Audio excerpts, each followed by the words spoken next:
In July 2013, the UK Home Office launched a series of high-profile interventions aimed at directing public attention to an increasingly hard line from the government in controlling illegal immigration. The most controversial of these was a billboard which asked, "In the UK illegally? Go home or face arrest," which was mounted on a van and driven around London's boroughs.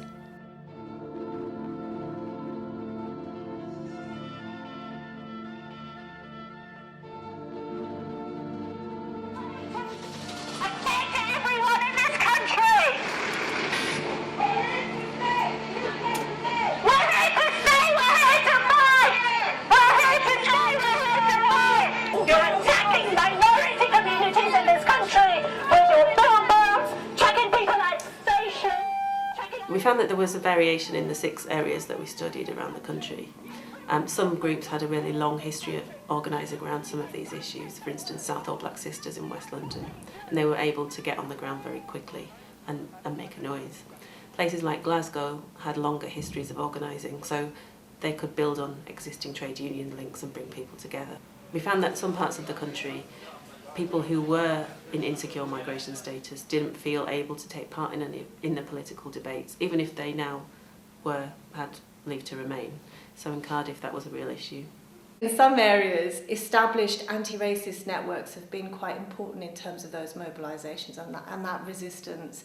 And for them, it's been important to restate the relationship between immigration controls and racism and racial profiling. So that's one kind of way in which people have been organising in local areas and resisting. So there are sort of established networks. If you answer any questions, you don't have to answer their questions, it's okay. We found that there was a much higher level of public debate and public outrage about the Go Home ban itself, which was a very public stunt and very spectacular, whereas other measures, for example, signs in the NHS telling people that migrants aren't able to access the NHS, and everyday immigration raids drew a lot less hostility from the general public.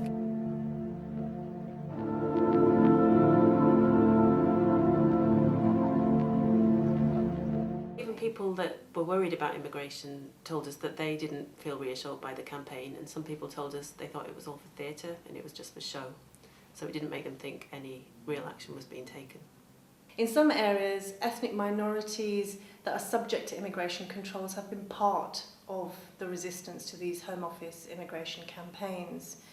But we found that actually they're kind of trapped in this catch-22 situation, because on the one hand, they're kind of talked about as a group of people, for instance through the integration discourse, they're talked about as a group of people that are politically disaffected, that are disengaged in society and that are not connecting with political institutions. And that's seen as a kind of a negative reflection on those people subject to immigration rules. But on the other hand, they are also criminalised for political activity. And they fear, so they may be getting involved, for instance, in responding to immigration campaigns in a local area because they are likely to be subject to those campaigns, and their safety, their security, their freedom of movement is impacted by those campaigns. But they may be very concerned about being at the forefront of those political demonstrations because they potentially face criminalisation and the threat of deportation. Then my child was like 3 months old when my husband was taken. They came into my house. They said they came in 4 a.m. I was sleeping with the kids. They came to my bedroom, opened my door. I was deep asleep. They saw me sleeping. They had their coffee in my sitting room. They had their coke in my sitting room. It was like their own place. Then 5 a.m., they come back. They tapped me, opened my eyes. People in my house. My children were sleeping. Everybody woke up. They handcuffed his dad and he was put at the back of their van. What really I want to ask today, do they even think about the children? It's really really affecting the children. We found that several people who weren't previously aware of the Go Home ban thought that maybe it was the work of extremists. Someone compared it to the EDL.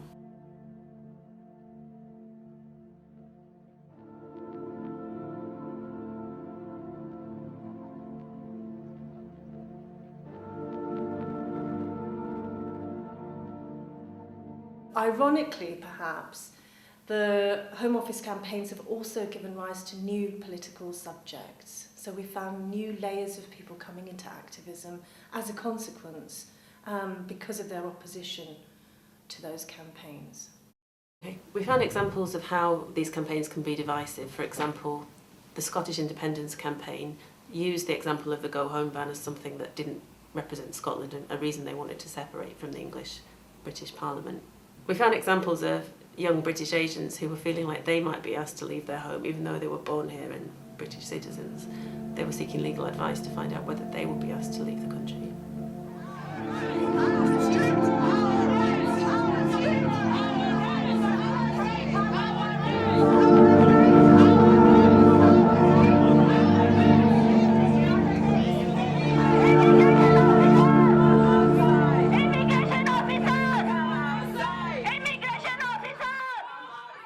We talked to some policy advisors about why they thought this tough campaign was going on, and they said that politicians have found through their research that discussing immigration and discussing the facts about immigration don't make any difference to people's opinions because people don't believe politicians and what they say on immigration anymore.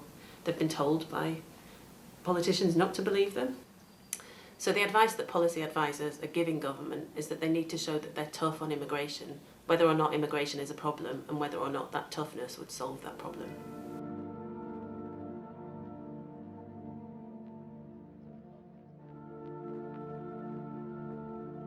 I think it's just creating a climate of fear around how people feel like whether or not they belong, and there's so much anxiety around immigration and status and belonging, and it's getting mixed up with issues of race and racism too.